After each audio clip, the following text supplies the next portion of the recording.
नमस्ते विद्यार्थी मित्रांनो, मी प्राध्यापक कवडे सर, बंकट स्वयं महाविद्यालय बीड.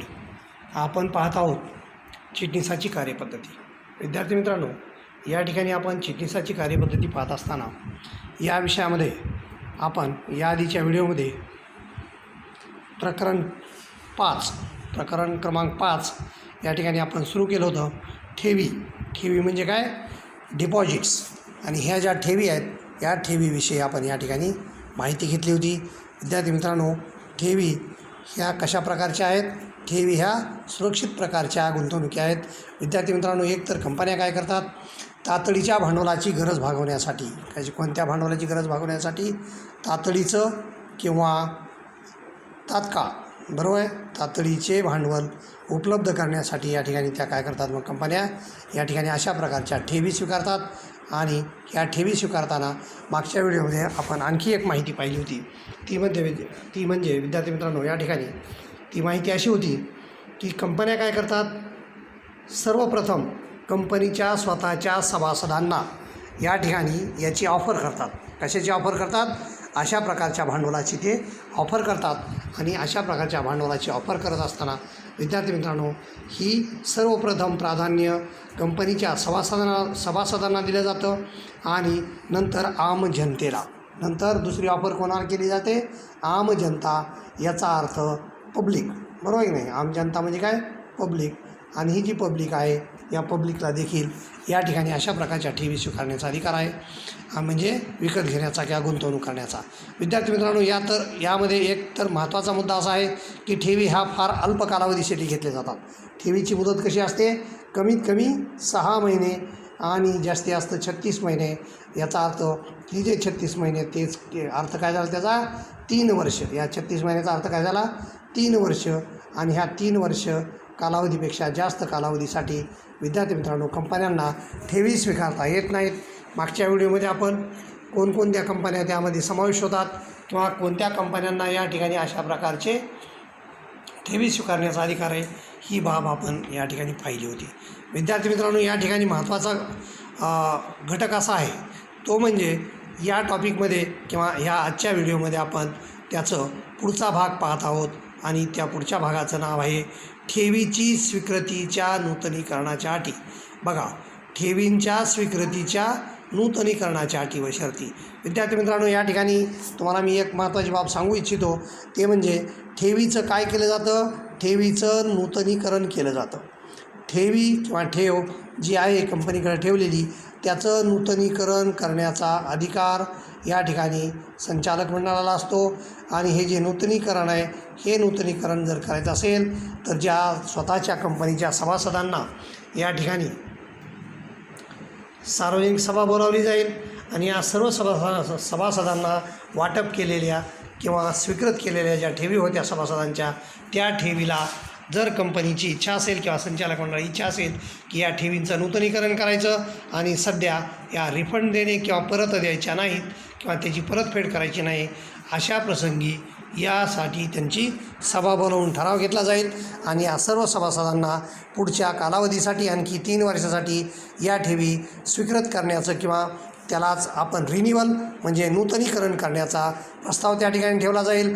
आणि अशा प्रकारच्या ठेवीच्या स्वीकृतीच्या नूतनीकरणाच्या अटी व शर्ती काय असतात ते आपण आता पाहणार आहोत. विद्यार्थी मित्रांनो, हे नूतनीकरण याचा अर्थ काय झाला? रिन्युअल झालं. याला काय म्हणतो आपण? रिन्युअल. आणि हे जे रिन्युअल आहे, हे रिन्युअल विद्यार्थी मित्रांनो, महत्त्वाची बाब अशी आहे की रिन्युअल म्हणजे रिन्यू करणे किंवा पुन्हा एकदा ते चालू करून घेणे, बरोबर आहे. या ठिकाणी विद्यार्थी मित्रांनो, आपल्या एखाद्या चेकवरची किंवा धनादेशावरची जर तारीख संपलेली असेल, म्हणजे त्याची एक्सपायरी डेट, कोणत्याही दस्तऐवजाला कालावधी कसा असतो? त्याचा एक्सपायरी डेट किंवा त्याला आपण काय म्हणतो? कालबाह्य दिनांक असतो. आणि तो कालबाह्य दिनांक या ठिकाणी जर संपलेला असेल आणि तोच दस्त किंवा तेच डॉक्युमेंट किंवा तेच करन्सी आपल्याला जर चालवायची असेल, तर अशा प्रकारच्या स्टॅम्प पेपरला किंवा कुठल्याही करन्सीमधल्या किंवा कुठल्याही दस्तऐवजाला तुम्हाला काय करावं लागतं? त्याचं रिन्युअल करावं लागतं किंवा त्याचं रिन्यू करणे म्हणजेच रिन्युअल करणे असं आपण म्हणतो. विद्यार्थी मित्रांनो, त्यालाच शुद्ध मराठीमध्ये काय पुस्तकी भाषेमध्ये शब्द आहे? नूतनीकरण. त्याला काय म्हणतात? नूतनीकरण.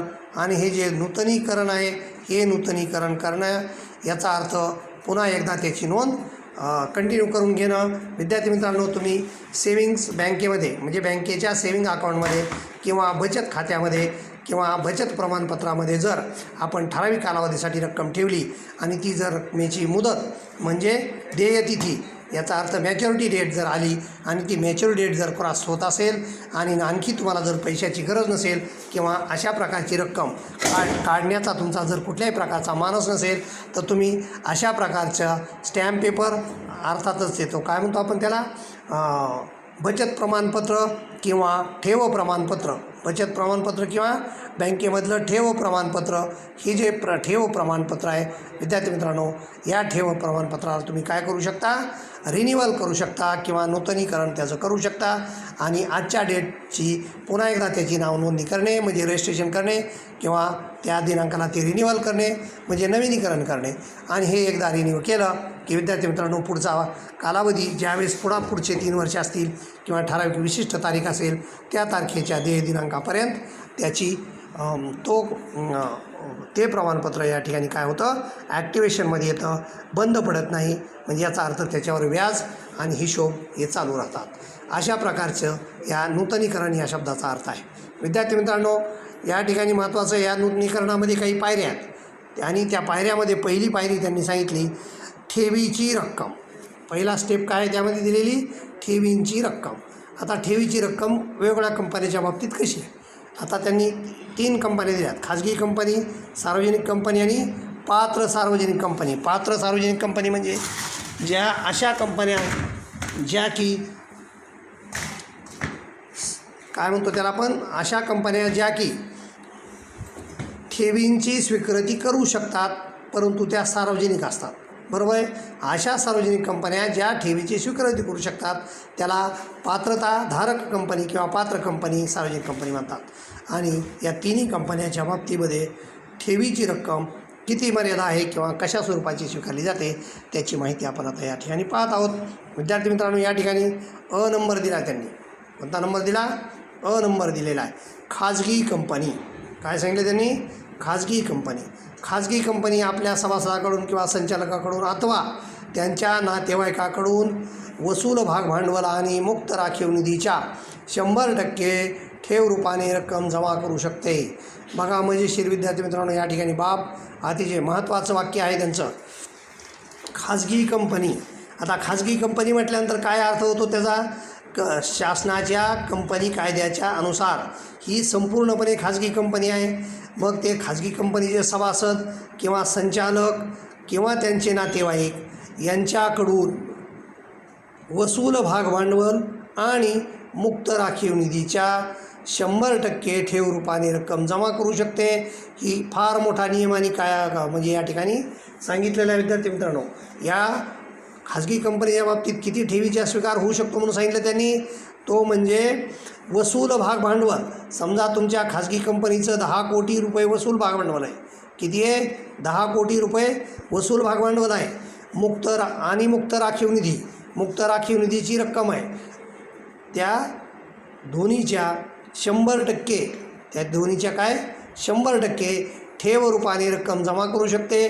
म्हणजे ठेवीची रक्कम याला मर्यादा किती आहे, वसूल भाग भांडवला एवढी आणि मुक्त राखीव निधी जो त्या कंपनीने तयार केला असेल त्याच्यात तो 100% एवढी रक्कम आपली कंपनी म्हणजे जी खाजगी कंपनी ठेवीच्या स्वरूपात रक्कम जमा करू शकते. एवढा मोठा आणि चांगल्या प्रकारचा अधिकार या खाजगी कंपन्यांना दिलेला आहे. विद्यार्थी मित्रांनो, त्यापुढे जाऊन अशाच प्रकारचा पुढचा मुद्दा आहे सार्वजनिक कंपनी. कोणता मुद्दा आहे, सार्वजनिक कंपनी. ही जी सार्वजनिक कंपनी आहे त्यामध्ये काय सांगितलं त्यांनी, सार्वजनिक कंपनीच्या बाबतीमध्ये पात्र कंपनी सोडून, काय म्हणतात ते, पात्र कंपनी म्हणजे हे क बीट झालं. पात्र कंपनी म्हणजे कोणतं बीट झालं, क बीट झालं. विद्यार्थी मित्रांनो, या ठिकाणी काय सांगितलं त्यांनी, सार्वजनिक कंपनी म्हणजे पात्र कंपनी सोडून जेव्हा ठेव रक्कम वसूल भांडवल, जेव्हा ठेव रक्कम काय म्हणतात ते वसूल भांडवल व मुक्त राखीव निधीच्या 25%ची मर्यादा पूर्वीच पार केलेली असेल तर अशा वेळी कंपनी सभासदाकडून ठेवी स्वीकारता येत नाहीत. म्हणजे या ठिकाणी महत्त्वाची बाब अशी आहे जी सार्वजनिक कंपनी आहे ती म्हणजे ही पात्र कंपनी सोडून बरं का, अशा वेळी एक आहे तर या कंपनीने वसूल भांडवल आणि मुक्त राखीव निधीच्या 25%ची मर्यादा ठेवी स्वीकारण्याच्या बाबतीत यापूर्वीच ओलांडली असेल. म्हणजे पूर्वीच जर त्याची मर्यादा त्यांनी ओलांडली असेल तर ही मर्यादा 25%ची ओलांडून तुम्हाला नव्याने अशा कंपनीस सभासदाकडून ठेवी स्वीकारता येणार नाहीत. अशा प्रकारचा हा मुद्दा होता विद्यार्थी मित्रांनो. बारकाईने वाचन करत चला आणि लक्ष देत जा. विद्यार्थी मित्रांनो, या ठिकाणी आहे पात्र सार्वजनिक कंपनी. ठेवीची रक्कम स्वीकारण्याच्या बाबतीमध्ये किंवा तिसरा कंपनीचा प्रकार काय सांगितला त्यांनी, पात्र सार्वजनिक कंपनी म्हणजे या ठिकाणी लायबल पब्लिक कंपनी. विद्यार्थी मित्रांनो, या ठिकाणी कोणती कंपनी पात्र आहे आणि अपात्र आहे त्याच्याविषयीची चर्चा आपण आता या ठिकाणी करणारच आहोत.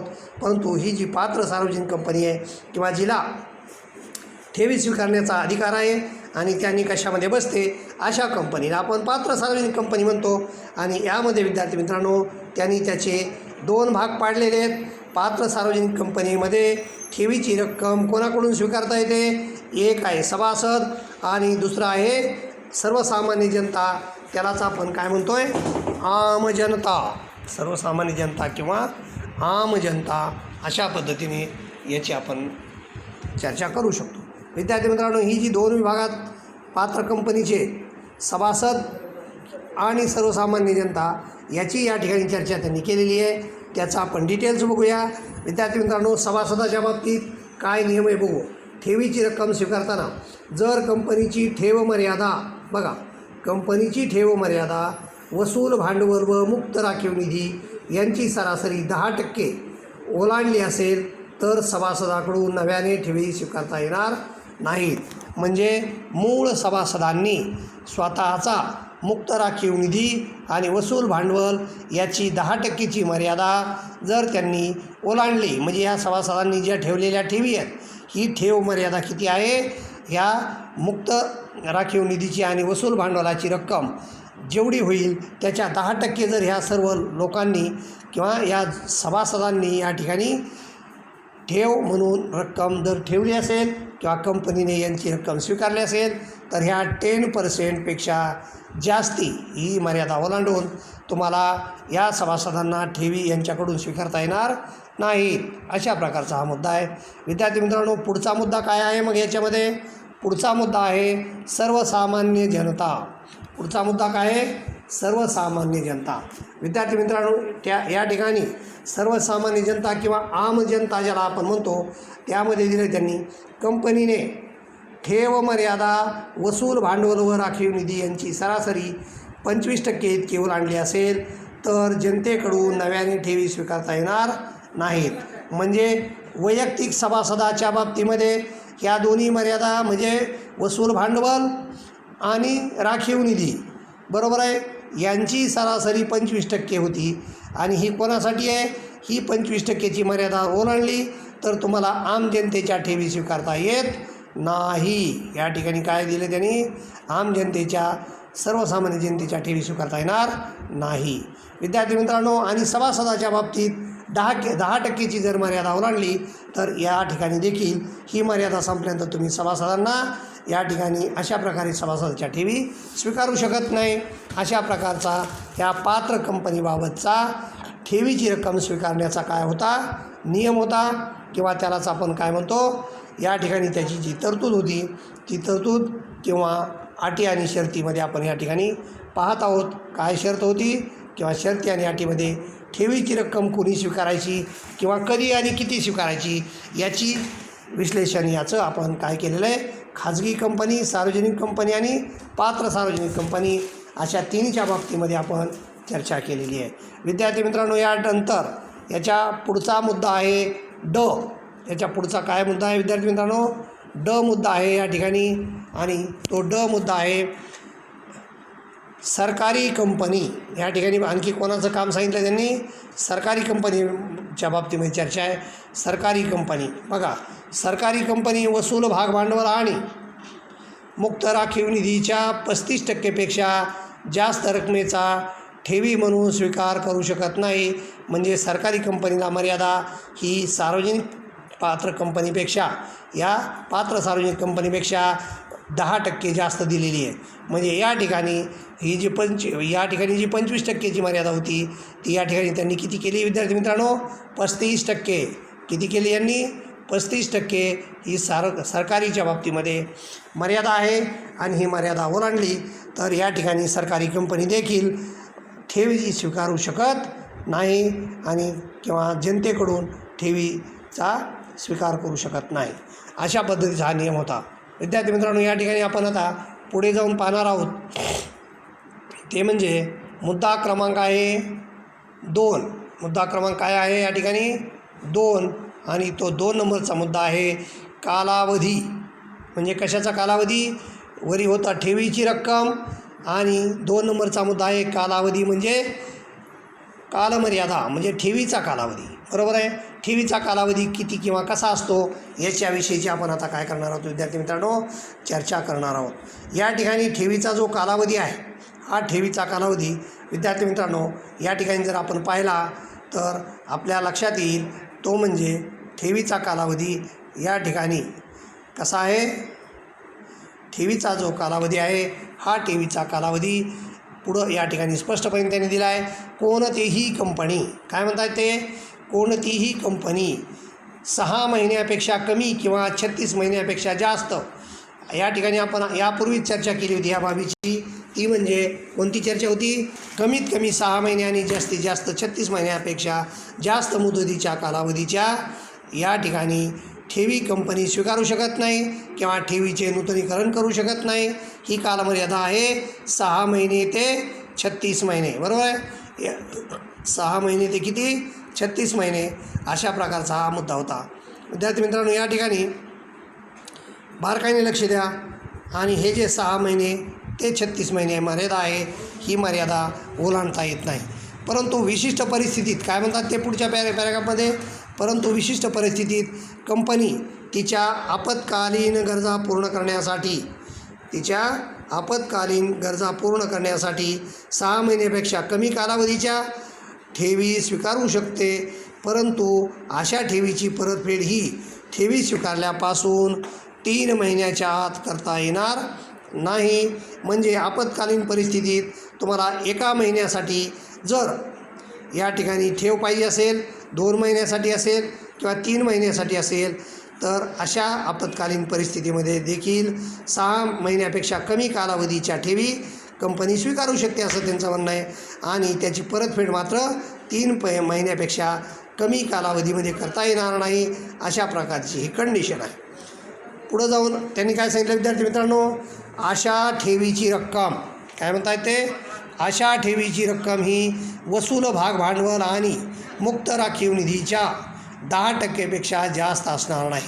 म्हणजे अशा ज्या ठेवी आहेत ज्या आपण वेगळ्या कालावधीसाठी म्हणजे 6 महिन्यापेक्षा कमी कालावधीच्या जर आपल्याला ठेवी हव्या असतील तर त्या ठिकाणी तुम्हाला त्याची जी मुदत किंवा मर्यादा आहे त्याची रक्कम मर्यादा ही किती आहे? 10%पेक्षा कमी आहे. म्हणजे राखीव निधीच्या फक्त तुम्ही 10%पेक्षा कमी कालावधीच्याच या ठिकाणी ठेवी स्वीकारू शकता आणि ही 10%ची तुम्ही मर्यादा ओलांडू शकत नाही. अशा कंडिशनमध्येच ही बाब लागू होईल. विद्यार्थी मित्रांनो, पुढचा मुद्दा आहे विशिष्ट परिस्थितीत ठेवीदाराच्या विनंतीनुसार ठेव परत केली जाते. ठेवीदाराच्या विनंतीनुसार काय केली जाते? ठेव परत केली जाते. कंपनी ठेव स्वीकारताना अटी कायम ठेवत ठेवीचे नूतनीकरण करू शकते. यास नवीन ठेवी स्वीकारणे असे समजले जाते. बघा, या ठिकाणी ठेवीचं नूतनीकरण जरी केलं तरी त्याला काय समजलं जाईल? नवीन ठेवी स्वीकारणे अशा प्रकारची बाब म्हणून समजली जाईल. आणि ह्या ठेवींचं काय केलं जाईल? नूतनीकरण देखील करता येईल. अशा प्रकारचा हा मुद्दा होता. विद्यार्थी मित्रांनो, या ठिकाणी तुम्ही पुढं जाऊन 3 नंबरचा मुद्दा आपल्याला पाहायचा आहे. तो म्हणजे मागता क्षणी न परत करावयाच्या ठेवी. बघा, काही ठेवी अशा असतात की लोकांनी पैसे ठेवल्यानंतर किंवा ठेवल्यानंतर खूपच कमी कालावधीमध्ये किंवा अर्जंट लागले तर ताबडतोब त्याची परतीची मागणी होऊ शकते. मग या प्रकारामध्ये काय सांगितलं त्यांनी, मागता क्षणी न परत करावायच्या ठेवी, म्हणजे याचा अर्थ मुदत संपल्याशिवाय त्या परत करता येणार नाहीत.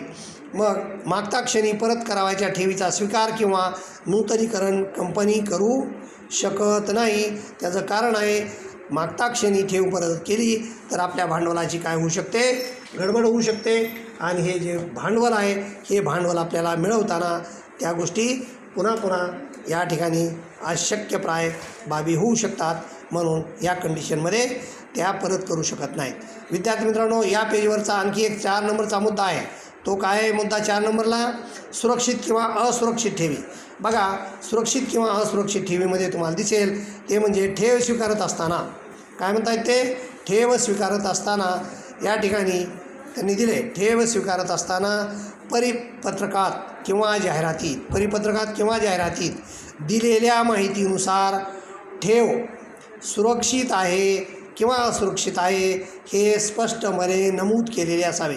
विद्यार्थी मित्रांनो, अशा प्रकारच्या ठेवी स्वीकारत असताना तुम्ही माहितीपत्रकात किंवा प्रसिद्धीपत्रकामध्ये ठेवीचा स्वीकार करत असताना किंवा ठेवीचं आवाहन करत असताना कंपनीने काय केलं पाहिजे, आपण देऊ केलेल्या किंवा या ठिकाणी विक्रीस काढलेल्या ज्या ठेवी आहेत, या ठेवी सुरक्षित आहेत किंवा असुरक्षित आहेत याचा उल्लेख स्पष्टपणे त्या ठिकाणी नमूद असावा, अशा प्रकारचा शब्द होता. विद्यार्थी मित्रांनो, या ठिकाणी या पेजवरती आपल्याला हे 4 मुद्दे कशाचे सापडले, ते म्हणजे ठेवीचा स्वीकार कोणत्या नियम व अटी शर्तीमध्ये केला जातो, अशा प्रकारची ही बाब होती. विद्यार्थी मित्रांनो, या ठिकाणी पुढील पेजवर याच बाबतीमध्ये आणखी काही ठेवीच्या अटी आणि शर्ती आहेत. या अटी आणि शर्ती विद्यार्थी मित्रांनो, आपण एकूण पेज नंबर पुढचं जे आहे त्या पुढच्या पेजवरती पाहत असताना आपण या ठिकाणी जी कंडिशन होती त्या कंडिशनमध्ये एक वाक्य राहिलेलं आहे, ते म्हणजे सुरक्षित ठेवीसाठी. या ठिकाणी काय म्हणतात ते, सुरक्षित ठेवीसाठी कंपनी आपल्या मूर्त मालमत्तेवर, काय म्हणतात, मूर्त मालमत्तेवर बोजा निर्मित करते. बघा, मूर्त म्हणजे काय, टँजिबल असेट, याचा अर्थ काय, दृश्य. मूर्त म्हणजे दृश्य संपत्ती, याला काय म्हणतात, दृश्य संपत्ती. विद्यार्थी मित्रांनो, ही जी दृश्य संपत्ती आहे, या दृश्य संपत्तीवर आपली कंपनी काय करू शकते, सुरक्षित ठेवीदारांचे पैसे परत देताना आपण आपली परतफेडीची रक्कम ही अडचणीत येऊ नये आणि परतफेडीला अडचण होऊ नये म्हणून दृश्य संपत्तीवर काय करू शकते, या ठिकाणी बोजा चढवणे म्हणजे त्याचं मॉर्टगेज करणे आणि ती रक्कम किंवा तेवढी मालमत्ता ठेवीदारांना या ठिकाणी मॉर्टगेज करून देणे म्हणजेच गहाणखत करून देणे, त्यालाच बोजा चढवणे, अशा प्रकारचा हा शब्द आहे. विद्यार्थी मित्रांनो, या ठिकाणी अशा प्रकारची सुविधा यांना दिली जाते.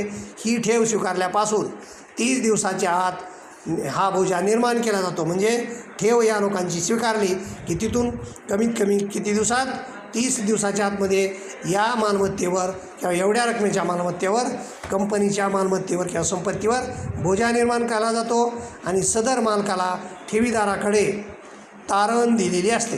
ही मालमत्ता कोणाला दिली जाते, ठेवीदाराकडे तारण दिली जाते आणि हे जे तारण आहे हे तारण खत या ठिकाणी त्या ठेवीदारांना दिलं जाईल. विद्यार्थी मित्रांनो, या ठिकाणी व्हिडिओ फार मोठा करणं बरोबर नाही, कारण तुम्ही पण विशिष्ट एका मर्यादेपर्यंतच हे व्हिडिओ ऐकता किंवा पाहता. म्हणून आपण काय करत आहोत विद्यार्थी मित्रांनो, या ठिकाणी 5 क्रमांक यातला मुद्दा क्रमांक 5 सुरू करण्यापूर्वी या ठिकाणी आपण हा व्हिडिओ थांबवत आहोत आणि 5च्या नंतरचे पुढच्या ह्या संपूर्ण पेजवरचे जे मुद्दे होते हे मुद्दे आपण पुढच्या व्हिडिओमध्ये घेणार आहोत. विद्यार्थी मित्रांनो, काळजीपूर्वक वाचन करत चला. ठेवी हा जो प्रकरण 5 आहे याच्यामध्ये फार थोडंसं कंटेंट आहे, परंतु अतिशय महत्त्वाचं आहे. ते म्हणजे ठेवीचा स्वीकार हा कोणत्या अटी शर्तीनुसार कंपनी कायद्यामध्ये बसून केला जातो याची चर्चा या प्रकरणामध्ये आपण करत आहोत. तरी तुम्ही घरातच राहा, सुरक्षित राहा, काळजी घ्या, अभ्यास करा आणि पुढच्या व्हिडिओची वाट पहा. तोपर्यंत आपण या ठिकाणी थांबतोय. धन्यवाद.